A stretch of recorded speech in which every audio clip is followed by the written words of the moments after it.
नमस्कार साथियों आपका हमारे चैनल में हार्दिक स्वागत है। आज ऐसे बैठे बैठे हमारे देश के प्रधानमंत्री, भारत के प्रधानमंत्री माननीय नरेंद्र मोदी जी की कुंडली का विश्लेषण कर रहा था, अवलोकन कर रहा था। उसी समय उनकी कुंडली में एक ऐसा योग दिखा जिसको बताने की इच्छा मेरी आप सब लोगों को हुई।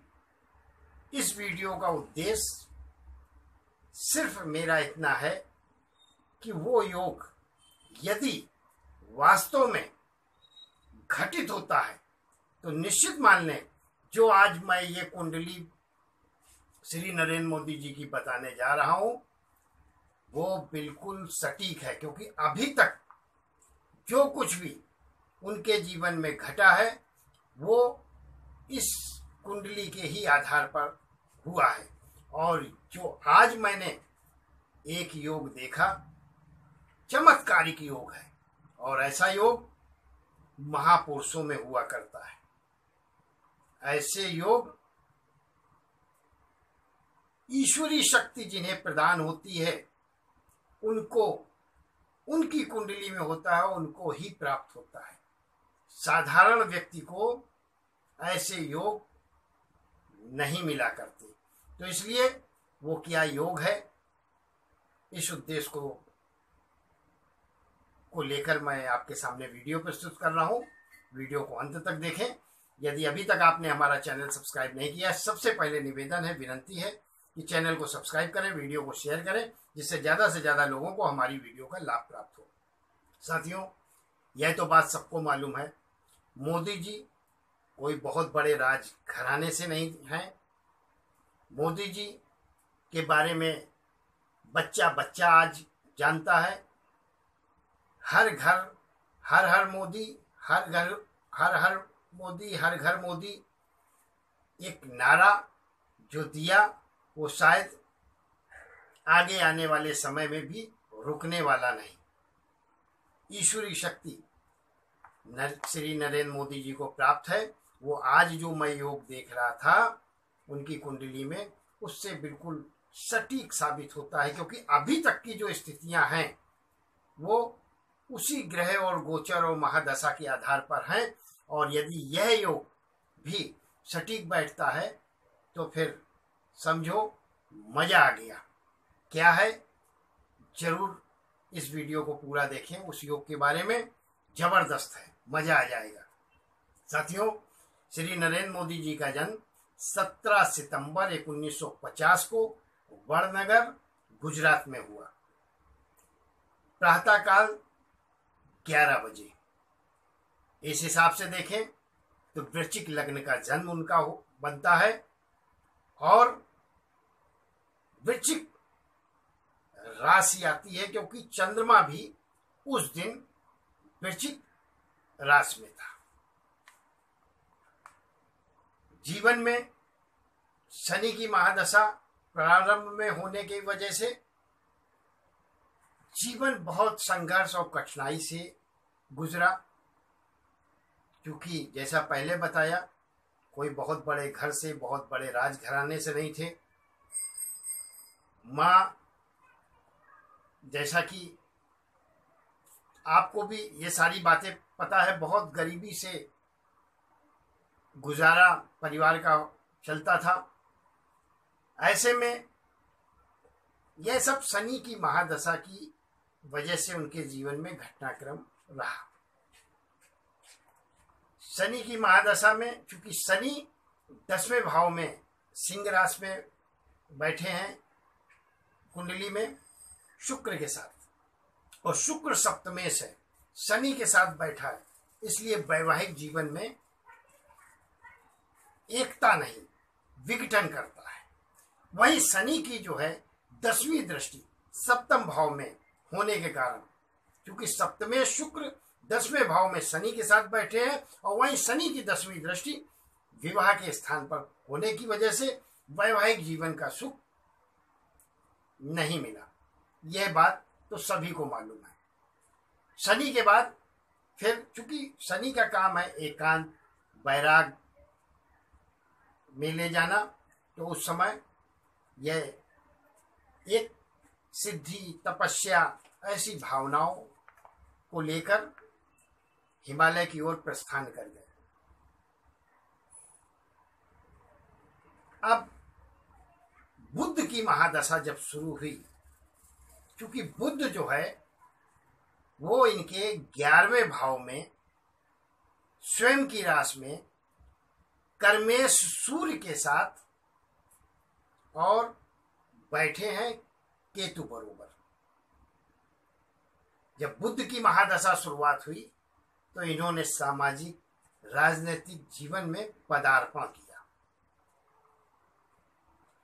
अब चूंकि रवि बुद्ध का आदित्य योग और एक केतु जिद्दी दृढ़ संकल्प, जो सोच लिया वो करना है जीवन में, और चूंकि भावना इनकी देश प्रेम, कुछ समाज के लिए करने की, कुछ लोगों का भला करने की जीवन शुरुआत से रही, और ऐसी भावना क्योंकि इनका लगाव अध्यात्म से होने का ही कारण यह है कि चूंकि शनि जो है वो इनको जहां विरक्त करता था, दूर ले जाता था, एकांत में ले जाता था, वहीं जब बुद्ध की महादशा आई तो रवि बुद्ध का आदित्य योग, केतु ने एक जिद्द समाज सेवा की, राजनीति सेवा की, मन में धारणा की, इसलिए राजनीति के क्षेत्र में धीरे धीरे 11वें भाव में बैठे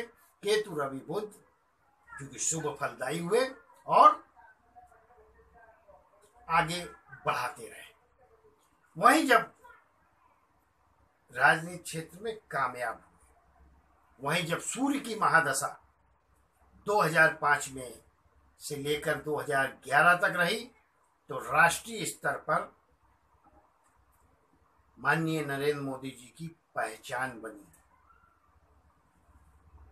सूर्य की महादशा के बाद जब चंद्र की महादशा आई, क्योंकि सूर्य कर्मेश रवि के साथ बैठे हैं, बुध के साथ आदित्य योग बना रहे हैं, हर तरफ से विजय पताका, और यही कारण है कि कभी जीवन में कोई चुनाव मोदी जी नहीं हारे। सूर्य के बाद, बुध के बाद सूर्य की महादशा, बुध की महादशा में भी बहुत प्रगति की। सूर्य की महादशा मिली, उसमें भी राष्ट्रीय स्तर पर पहचान हुई, और जिस समय भाग्येश चंद्रमा जो प्रथम भाव में नीच राशि में यानी वृश्चिक राशि में बैठे हैं, तब भी मंगल के साथ बैठे हैं, उसके बाद भी चूंकि राजयोग बनाया, कैसा राजयोग? रोचक राजयोग। और जब केंद्र में मंगल स्वयं की राशि में बैठा होता है और भाग्येश चंद्रमा मंगल के साथ बैठे होने के कारण, नीच होने के कारण भी, चूंकि स्वयं की राशि में मंगल है, इसलिए यहाँ पर नीच भंग राजयोग का निर्माण होता है, और नीच भंग राजयोग के कारण ही सफलताएं प्राप्त करते चले गए। चंद्रमा की महादशा में प्रधानमंत्री भी बने। प्रधानमंत्री का सफर नीच भंग राजयोग के कारण, चंद्रमा नीच में था लेकिन उसके बाद भी भाग्येश चंद्रमा वृश्चिक राशि में बैठे प्रथम भाव के मंगल होने के कारण नीच भंग राजयोग का निर्माण हुआ, जिसकी वजह से प्रधानमंत्री तक का सफर पूरा किया उन्होंने अपने जीवन में, और एक बार नहीं 2 बार बने। अब जो योग की मैं बात कर रहा हूं, मंगल की महादशा 2021 से, चंद्रमा की महादशा 2011 में लगी, 21 में खत्म हो गई। 21 से लेकर 28 तक मंगल की महादशा चलेगी। अब मंगल की महादशा जो है, जिसके बारे में आज यह वीडियो बनाई है, बाकी की महादशा तो निकल गई। वर्तमान में मंगल की महादशा माननीय नरेंद्र मोदी जी की कुंडली में चल रही है। अब यह महादशा का भी एक रोचक राजयोग महादशा है, यानी कि तीसरी बार भी विजय पताका नरेंद्र मोदी जी ही लहराएंगे। इसमें कोई संशय नहीं समझ में आता, क्योंकि 2 बार प्रधानमंत्री होने के बाद तीसरी बार के लिए बहुत से लोग कुछ बोल रहे हैं, लेकिन आज जब कुंडली का विश्लेषण अवलोकन करते समय मैंने यह देखा कि रोचक राजयोग का निर्माण मंगल वृश्चिक राशि में प्रथम भाव में बैठे होने के कारण बना हुआ है और मंगल की महादशा चल रही है। हालांकि जुलाई 22 तक बहुत सतर्क रहने की इनको आवश्यकता रहेगी, क्योंकि मंगल में राहु का अंतरदशा भी चल रही है। इसलिए 2022 जुलाई महीने तक सतर्कता की भी आवश्यकता है। लेकिन उसके बाद भी, चूंकि इनकी कुंडली में एक योग नहीं, शत्रुहंता योग भी है, केदार योग भी है, अमर योग भी है, वरिष्ठ योग भी है, गज केसरी योग भी है, शंख योग भी है। अरे कितने योग गिनाए। तो शत्रुहंता योग है, इस वजह से पराजित तो होने वाले नहीं। इनकी कुंडली में ही विजय सुनहरे अक्षरों में लिखी हुई है। और मंगल की महादशा 2021 से जो शुरू हुई है, यह रोचक महापुरुष योग बनाती है। अब जो बात मैं बताना चाहता था उस पॉइंट पर आता हूं, जिसके लिए यह वीडियो आज की बनाई है।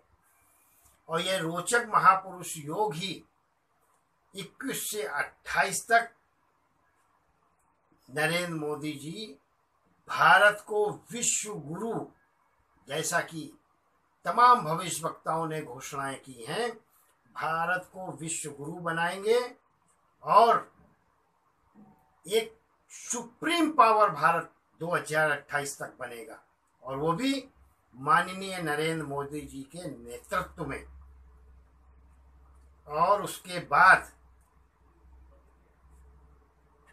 यह, चूंकि सन्यासी के जीवन से आए थे और यह सारा महापुरुष है, ये नरेंद्र मोदी जी साधारण व्यक्ति नहीं, इनकी कुंडली देखने से ही आज प्रतीत हुआ। सन्यासी जीवन से ही निकल कर आए थे, लोक कल्याण के लिए, लोगों का भला करने के लिए, एक साम्राज्य स्थापित करने के लिए, भारत को विश्व गुरु बनाने के लिए। और वो स्थितियां 2028 तक नरेंद्र मोदी जी के नेतृत्व में बनेंगी। उसके बाद यह राजनीति से संन्यास ले लेंगे, अपना उत्तराधिकारी देंगे और उसके बाद प्रभु के खोज में निकल पड़ेंगे। बार बार महापुरुषों का जन्म नहीं होता, और महापुरुषों की कुंडली तो वास्तव में विशेष ही होती है, इसमें कोई संदेह नहीं। ऐसा नहीं है कि ऐसे योग आपकी कुंडली में ना हो, लेकिन जब इन योगों को देखो तो समझ में आता है कुछ तो अद्भुत होता है महापुरुषों की कुंडली में।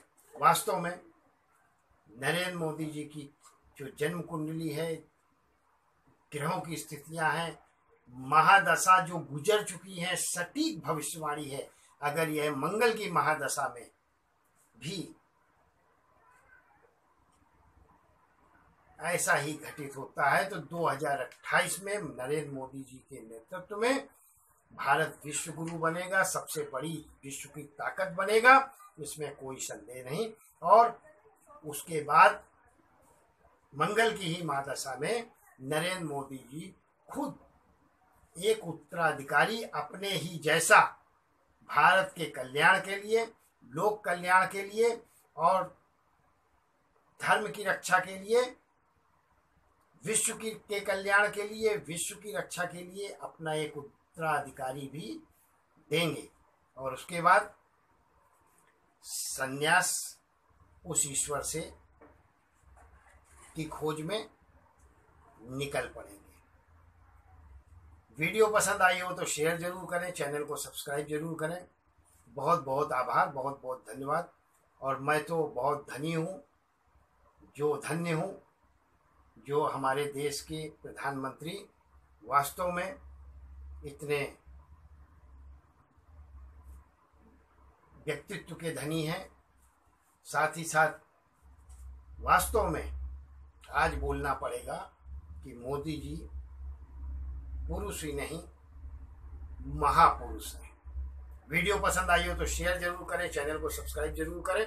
बहुत बहुत आभार, बहुत बहुत धन्यवाद।